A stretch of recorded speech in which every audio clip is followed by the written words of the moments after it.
ఏనుగు దాడిలో దక్షిణాఫ్రికాలో సంపన్న సీఈఓ ప్రాణాలు కోల్పోయారు. ఆ దేశంలో విశాలవంతమైన గోండ్వానా ప్రైవేట్ గేమ్ రిజర్వ్ కు సహయజమానిగా వ్యవహరిస్తున్నారు. ఏనుగును పక్కకు తోస్తుండగా ఈ ఘటన చోటు చేసుకుందని మీడియా కథనాలు వెల్లడించాయి.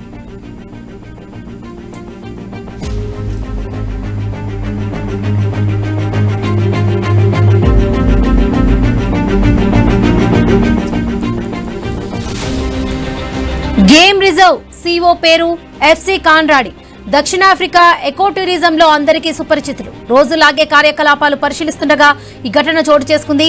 టూరిస్ట్ లాడ్జీలకు దూరంగా ఏనుగుల గుంపును తోలుతుండగా ఒక ఏనుగు మాత్రం విపరీతంగా ప్రవర్తించి పలుమార్లు తొక్కిందని పక్కనే ఉన్న రేంజర్లు తెలిపారు.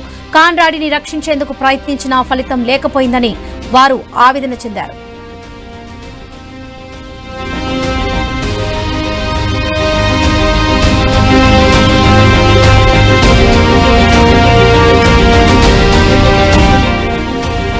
Gondwana private game reserve, 5 star safari lodge, Africa సింహం, ఏనుగు, చిరుతపులి, కేఫ్ బఫెలో, ఖడ్గమృగం వంటి బిగ్ 5 ను చూసిన అనుభూతి కోసం పలువురు ప్రముఖులు పర్యాటకులు వస్తుంటారు.